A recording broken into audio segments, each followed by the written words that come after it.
Everything started out black, before the host's voice could be heard. "Just listen," Rage said simply with an echo accompanying his voice, before the briefest glimpse of a red eye was shown, accompanied by epic Egyptian music as a group of hunters pulled up to an island from the sea, then were seen running through the desert.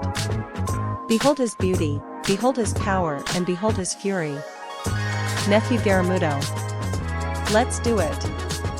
Rage, declared as a quadrupedal dragon with black and gold, armor-like scales, a long golden feathered wings, and the head of a jackal walked through the desert and roared at the hunters, engaging them in combat.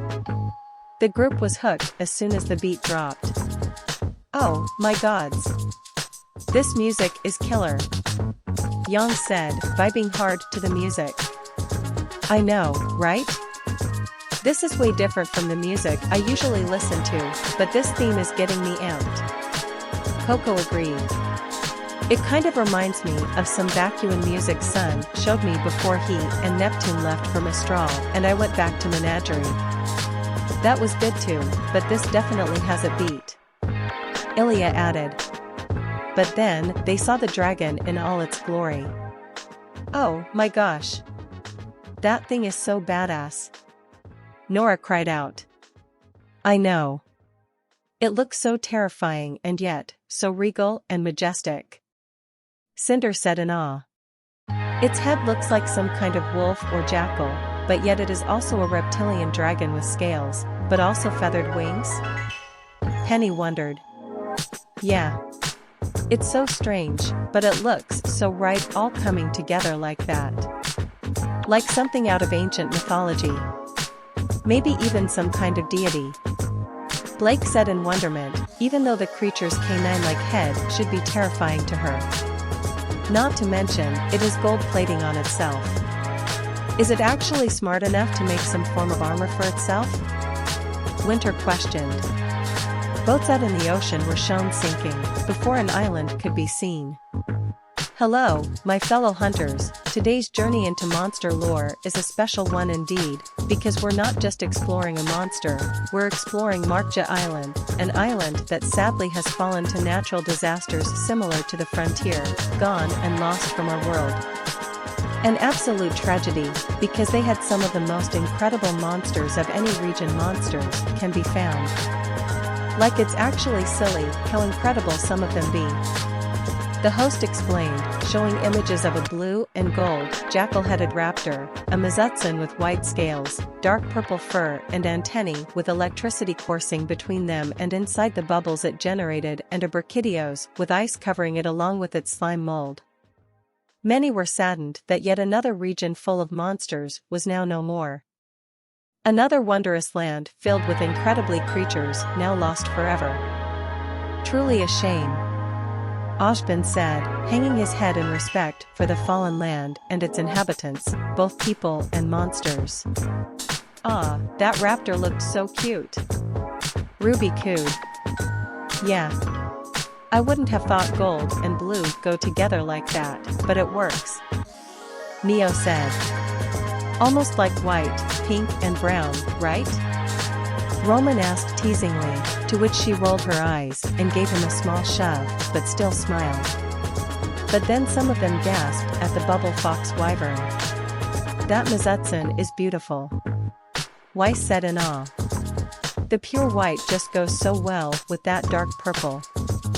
Delvet agreed, having a sense of fashion and what colors work together, thanks to Coco, so she found those two colors very agreeable together. "And is that electricity in the bubbles?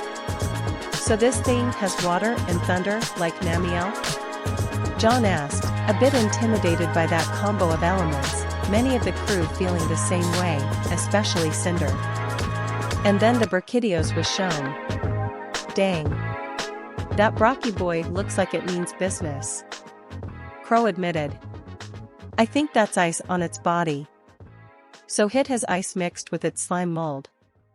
That will probably shoot shards of ice around like shrapnel when it explodes," Adam analyzed.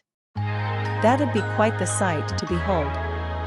And probably fun to face off against," Hazel admitted.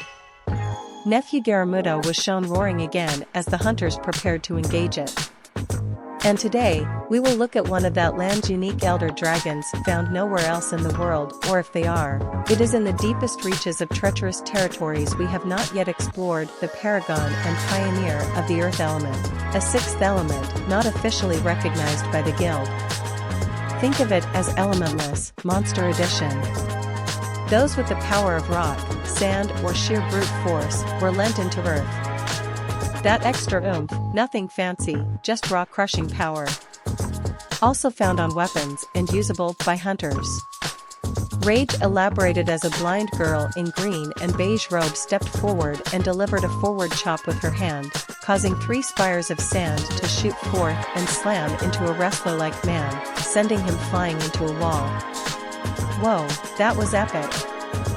That girl's got moves. Sent that guy flying. Not so macho anymore. Yang cheered. Amazing. I've never seen a power quite like that. Even from earth dust specialists. Pyrrha said in awe. Especially impressive considering she was clearly blind. She added. That looked like a tournament.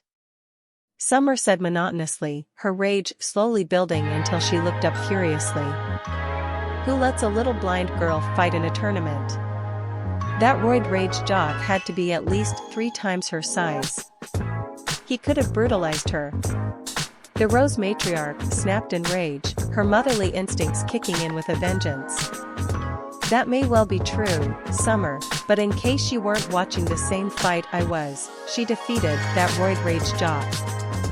With relative ease, I might add. Glenda assured her friend. And besides, one of Team CFBY's members is blind and he is more than capable. It's a huge mistake to underestimate someone simply because they can't see. She advised the axe wielder. Exactly. Especially since she's considered to be the greatest earthbender in the world, who invented metal bending, something thought impossible before she did it.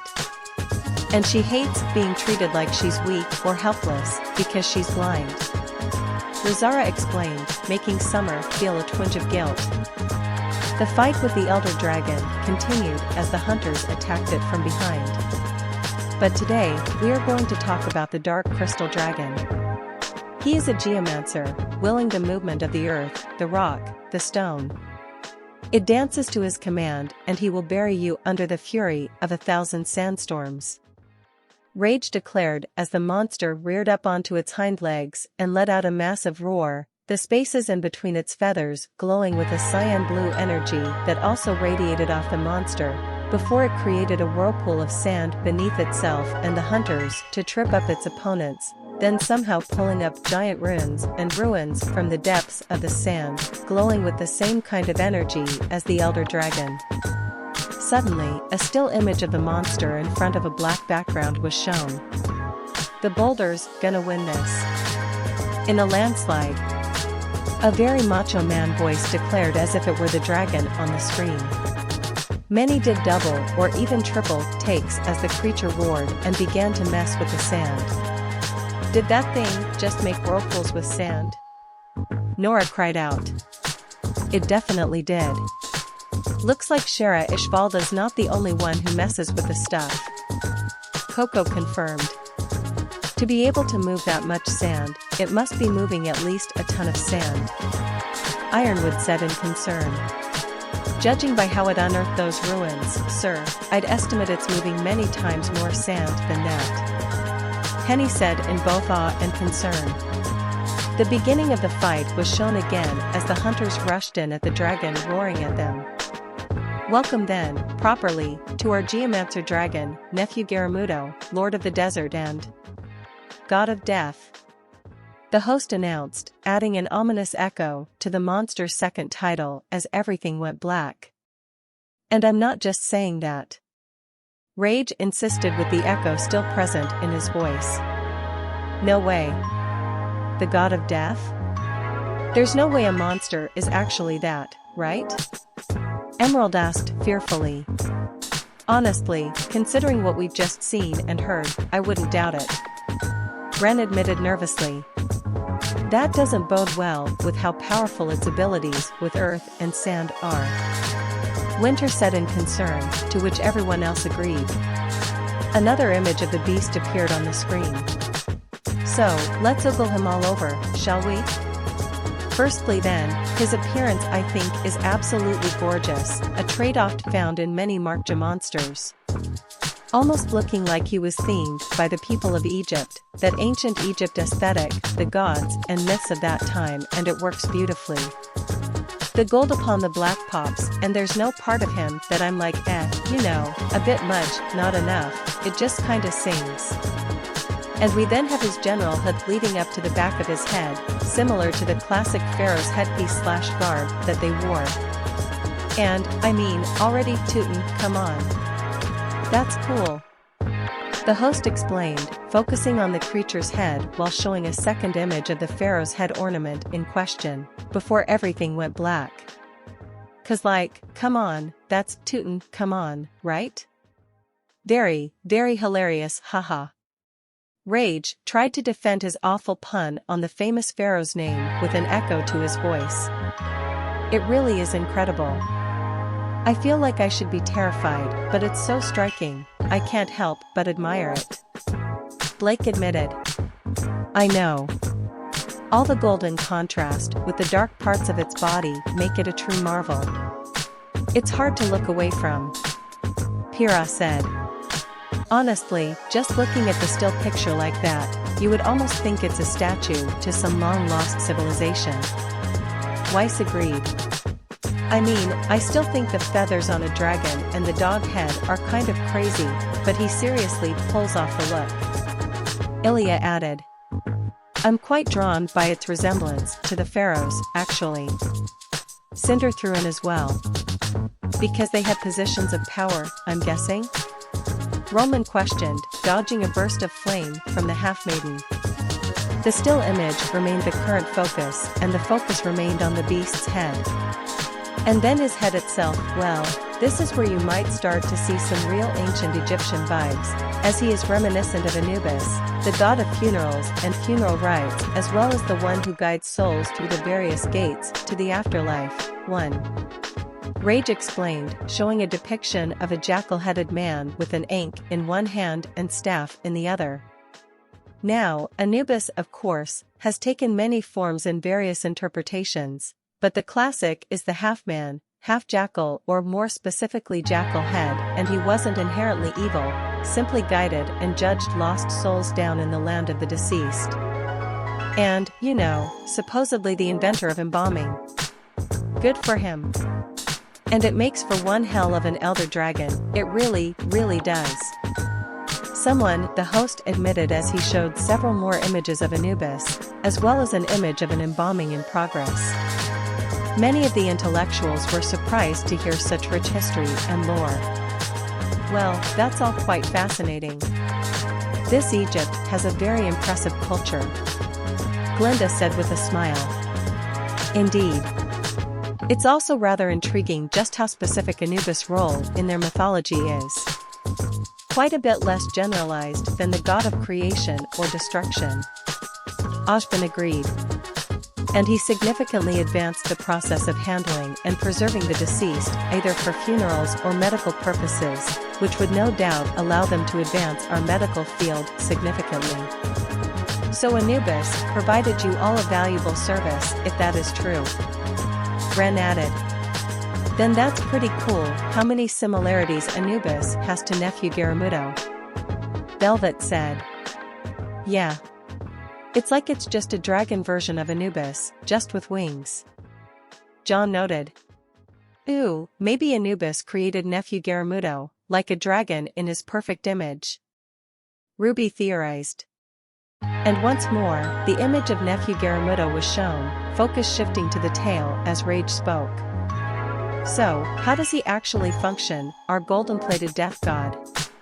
His tail is what you might most be drawn to as a unique feature if we look away from the head, and yes, its chin even has the classic little pharaoh metal false beard, or pastiche, too. The host explained, showing off the creature's head once more, focusing on its chin and showing an example of the ancient ornament the pharaohs wore. Man, these Pharaoh guys sure like their accessories. Crow noted. Hey, if you got it, flaunt it. Neo said. Well, gold is a big part of their culture, so having themselves accessorized with it is a symbol of their status and power.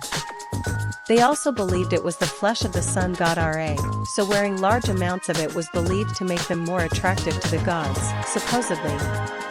Katana explained. Geez. No wonder religion stopped being popular in Remnant. Doing all this stuff for these gods sounds exhausting. Emerald said. But the focus then returned to the tail. But yes, back to the other end, his tail is essentially a giant sand vacuum cleaner / sorting device. He will plunge it into the earth and essentially use it to filter the ground, moving huge volumes of it as he searches for crystallized bioenergy that form deep below. Once he has found a sufficient crystal, well, he will latch onto it with the end of his tail.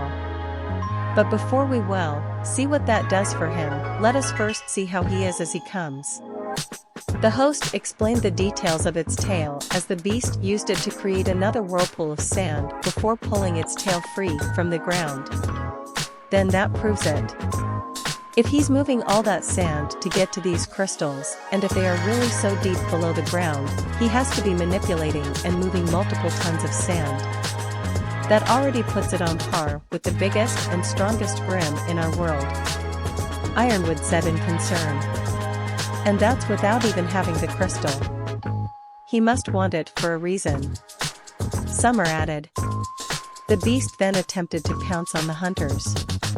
A general array of physical attacks, you know the ones, big old leaps, claw swipes, slams.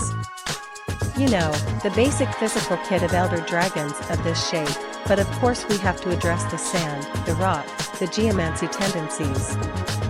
He can create literal sinkholes in the loose particles beneath you that start drawing you in, before exploding from the center, sending you flying. And I love any monster that can do a bit of hunter placement manipulation, you know, sending you across the battlefield, like Namiel's waves or good old Boltreaver's black hole. I think they're a lot of fun to try and navigate and get around. He can cause bursts of sand around his tail when it goes into the ground, and there's generally a lot of sand swishing and swooshing as he moves.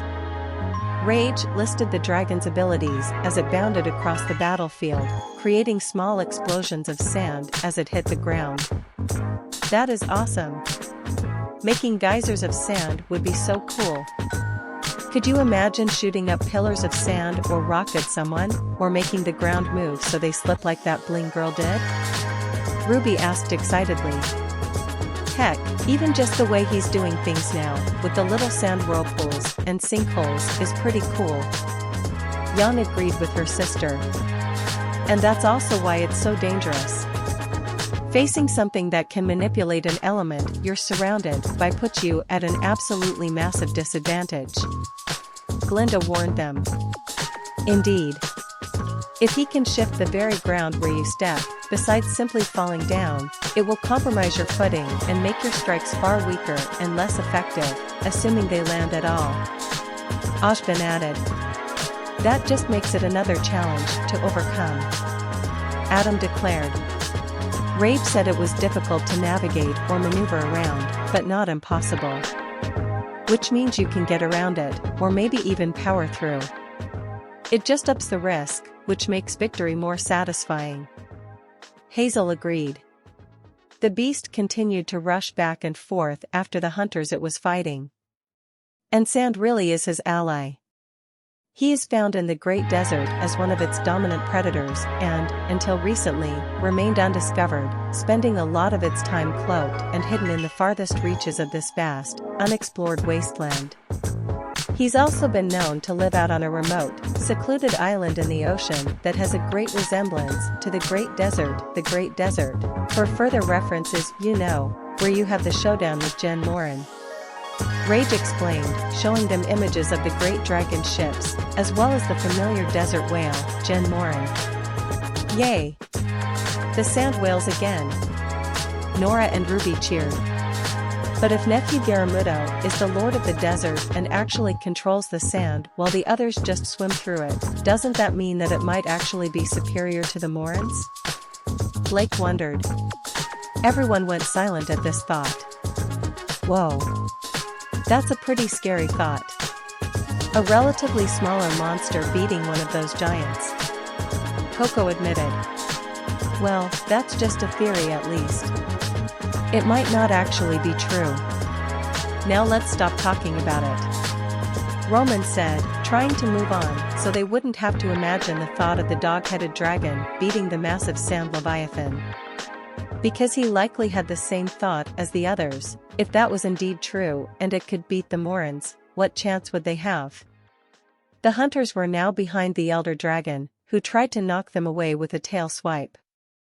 So, he really is quite the lord of the desert, and that makes sense, given his Egyptian roots. Now, you could argue he likes the desert a little too much. One of his favorite habits is, indulging in a little bit of dessert, the host began, but then started to fumble with his words to the point it sounded like he was beatboxing, which he then broke down and actually began to do. Beatboxing. One of his favorite dragons is beat, yes. One of his favorite drag ARGH.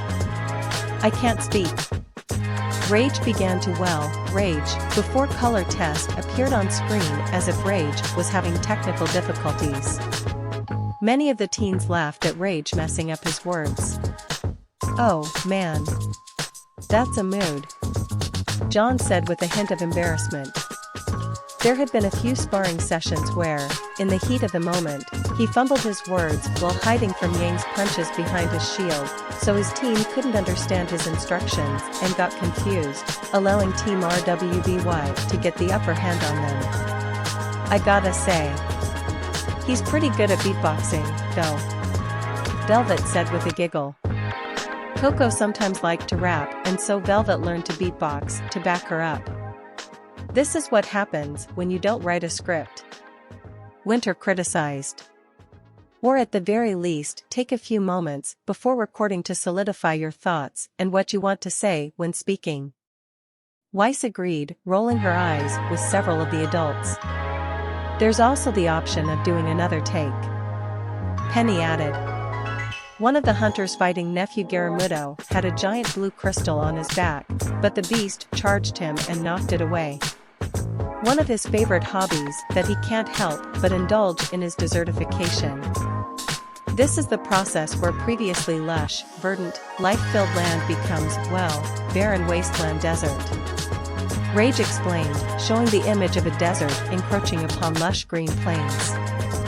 This can happen naturally, it can happen thanks to human, let's say, action, removing vast forests and generally leaving the place worse than we found it, but in Mr. Nefu Garumudo's case, he's essentially expanding his territory, moving vast quantities of sand forward, destroying vegetation and pushing the borders of the desert outwards endlessly.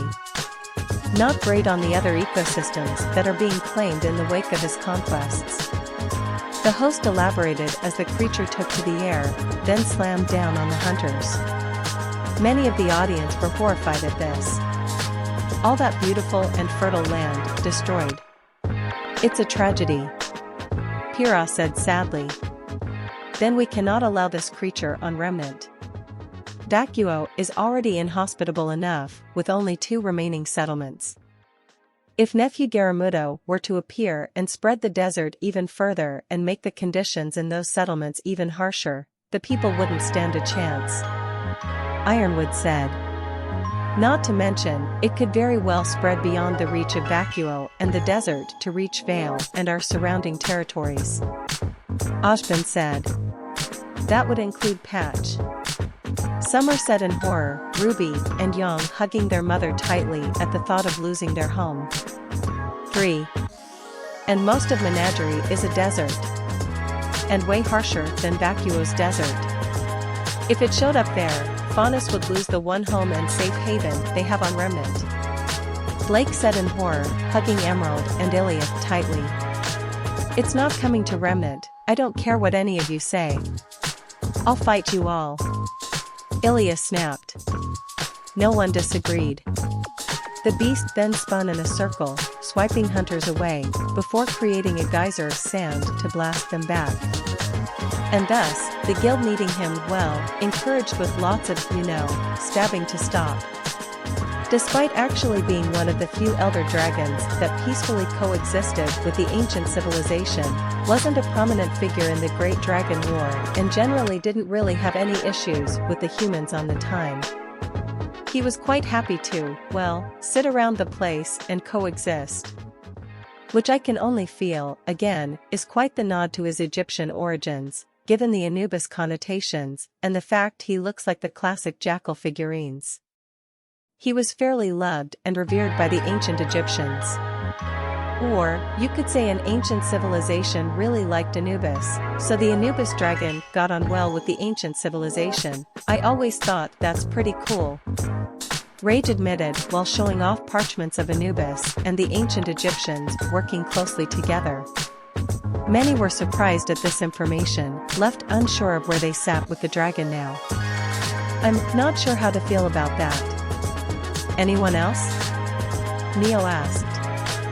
Well, on one hand, it's good that it was able to live peacefully with the people of that era. Ren said uncertainly. But on the other hand, that means it was okay with, or at the very least, wasn't particularly bothered with how the ancient civilization was subjugating its brethren and using their parts for absolute nonsense, like making a giant tower out of Kushala Daora. Cinder countered with disgust in her voice. And I'm still not over the whole desertification thing. I don't like that. RWBY said. We can say at least it's not the most terrible monster out there, but it's far from the best. Penny ended the argument, most of the audience accepting her answer. Nephew Garumudo was once again vacuuming the ground in search of a crystal. Anyway, let's get back to his diggin' for crystals, because he's found one. Rage declared as the creature finally got its crystal, resulting in it releasing a burst of energy as it roared, parts of its body now gaining a beautiful cyan blue glow with the crystal secured to his tail.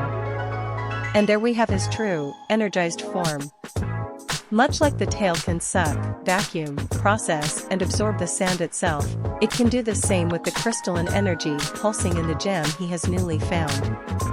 And it charges him, electric blue running through his veins, his blood, his very essence, and he comes alive with crackling power, with overwhelming energy. Energy that he can now use to strengthen his already formidable onslaught. The host explained, showing a picture of the beast's face as it was charged with energy, before returning to the fight as it attacked with an even greater ferocity. Many a jaw hit the floor once they saw the monster in its powered-up state. Oh, my gods! It's so epic! Nora cried out. Yeah, it does. That aqua blue just pops so well with the gold. It contrasts so much, but it works so much at the same time. Coco said with stars in her eyes. And now it's even stronger, huh? This ought to be fun. Crow said. Indeed. Let's see what this thing's got. Adam agreed. So, that crystal makes it stronger? I wonder if it would work for me if I broke the crystal and stabbed the shards into myself like I do with dust. Hazel wondered. The beast slammed down to the ground after going airborne again. His sinkholes become electrified with the stuff, leading to a much more violent, virulent explosion. All he is enhanced as it pumps through his very flesh, his physical attacks greater, and everything he can think of is used against you. Now gaining the ability to raise ancient pillars adorned with, let's be honest, quite hieroglyphic-looking symbols out the ground, before impacting them, sending charged shards of rubble flying in all directions like a DIY shrapnel bomb. Rage declared in amazement as the beast did indeed raise up a giant pillar with ancient carvings in it and throwing the massive slab of stone at the hunters. That is awesome! RWBY cheered. I know, right? It's a little scary, but also so cool it can just find and pull that huge pillar out of the ground and just throw it at someone like nothing. John agreed excitedly. But that's exactly why it's so dangerous, children. Because if it has the power to unearth that giant pillar and then throw it, just how much power is it capable of generating? How much is it holding back now, and what happens when it stops holding back? Ironwood questioned, putting many of them in a state of unease. That was priceless historical architecture that beast just destroyed. If Bartholomew were here, he'd have a heart attack from witnessing that. Glinda said furiously. Someone said as something happened. He can now do a circle of energy from his tail spin that involves a huge explosion just moments afterwards, and generally blasting out bursts of pure, unfiltered power. This, just as a base level, is magnificent. This sandy elder dragon being able to find and know and use the crystallized pockets of bioenergy to sort of plug into his own tail, to charge him up like a fresh battery, and then come at you renewed and so much stronger. I mean, that speaks of elder dragon's strength, it speaks on ingenuity. And it's not the most ridiculous thing out there. Lots of animals instinctively know how to find and locate things that, other species would have no hope of doing, and then use them. A very simple example of pigs being able to sniff out truffles. That is really cool, to see this dragon using this super powerful energy gem to power itself up. The host said, still amazed at the beast's ability, showing off its increased attack potency, then showing an image of pigs hunting for the rare and valuable mushrooms. Neo. Get pigs to hunt for truffles. Put it on the list. Roman told the former mute girl, who quickly wrote down the idea. Huh. I wonder if any other monster can find and use big energy crystals like that? Maybe if we could get monsters like those, they'd be a big help against the Grimm. Pyrrha wondered. But that also makes me wonder if it could use dust in a similar manner? Winter questioned in concern.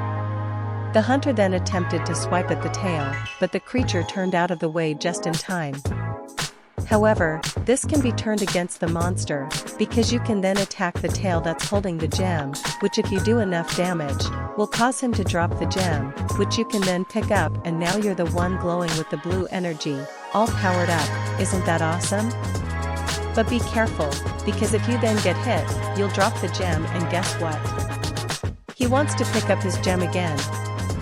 So you have this kind of hot potato tug-of-war with this incredibly potent and valuable, essentially artifact that's just been excavated, much like we excavate ancient artifacts of Egypt. That's a fun little coincidence. Someone said as something happened. No way. We can actually use that crystal. Awesome. Coco said. I know, right? I wonder if we glow blue while we're holding it. Ooh, imagine if I activated my semblance while holding it and my hair glows with blue fire instead of yellow. Yang theorized. 4. I'm wondering if the power is permanent. Cinder said with a bit of hunger in her eyes as she looked at the crystal. Anything that would give us an edge while combating a monster of this caliber would be more than appreciated. Ashban said. Kind of poetic in a way. It unearths this giant crystal in order to power itself up and kill you, but you can then take it, power yourself up and kill it. Adam pondered. It gives us the instrument of its own demise. Cruel fate indeed. Hazel said. Yeah, that's sure to spice things up. And not gonna lie, it's hilarious to think of playing a game of keep away with a giant dragon. Crow agreed. Not keep away, Uncle Crow. Hot potato, tug of war, remember? Ruby asked cheekily, to which many of the students laughed at. I'm strong. Now you're strong. I'm strong. Now you're strong. Nora declared as she tossed a crumpled up ball of paper in between her hands, to which the students laughed even harder. Someone said as something happened. I really am quite in love with Nefu Garumudo here. I think he's an incredible dragon, and I think he's an incredibly fun fight. I wish they were more common, so I could fight him more often. I want to hunt him so bad. They are incredibly aggressive to intruders in their territories, as a lot of elder dragons are, and I wanna intrude on his territory, if you know what I mean, laughed as the mighty beast created one final whirlpool of sand beneath itself and the hunters. Oh. Good times. Something the host finished with satisfaction in his voice as the hunters finally managed to lay the mighty elder to rest. Yeah, I definitely wouldn't mind fighting it. Crow admitted. Right? I want to smash that pillar when it throws it at me. Nora said. I want to get my hands on that crystal to test out that glowing blue hair theory. Beating a dragon while looking super cool. Yang cheered. Wouldn't mind fighting it while IT has the crystal to prove I can bring it down even when it's at its best. Adam declared. Like I said before, I'd like to see if I could power my way through its geomancer attacks. Powered up or otherwise, Hazel agreed. Well, what did you guys think? Teko asked. Well, I don't like that it ruins the ecosystem, but I still at it. It's really cool and its earth powers are totally badass. Ruby cheered. Sorry, Ruby, but I don't agree. The way it ruins perfectly good fertile lands and turns them into wastelands is just horrible. It still scares me to think about it doing that to Remnant. Summer told her. Yeah, same here. The fact it could mess with the ground you're standing on is terrifying. How do you even fight that? Velvet asked. And I'm still having problems with how it wasn't bothered by what the ancient civilization has done. It was just okay with what they were doing to its brothers. Even Fatalis got mad and started the war because of that. Pyrrha agreed. Not to mention it destroys all those priceless pieces of ancient history when it throws those pillars. Glinda snapped. Regardless of all that, it's simply too dangerous as both a physical threat and an environmental one, and it can't be allowed on Remnant. Ironwood said, to which Ozpin nodded in agreement. Ease up, Oz. The kid's not wrong, that thing is epic. I wouldn't mind taking it on in the simulator, honestly. Crow admitted. I wouldn't mind taking it on in real life. Yang said with Nora nodding rapidly, Hazel and Adam also giving single nods of agreement. I'd just like to get a nice, up-close look at it. That is a pretty freaking monster. Coco said. Well, like the intellectuals of the group have said, it's too dangerous to bring to Remnant. I'm sorry, but it would just destroy the environment. There's no two ways about it, really. Katana told them. The thrill-seekers and excitable members of the audience were disappointed, but the rest sighed in relief. So, what is the next monster we'll be seeing? Pyrrha asked with intrigue. Oh, well, good news. Uncle Sai's finally back up and in hunting condition again, and he just made a new lure. Teko cheered. Yeah. We've definitely been looking forward to this one for a while.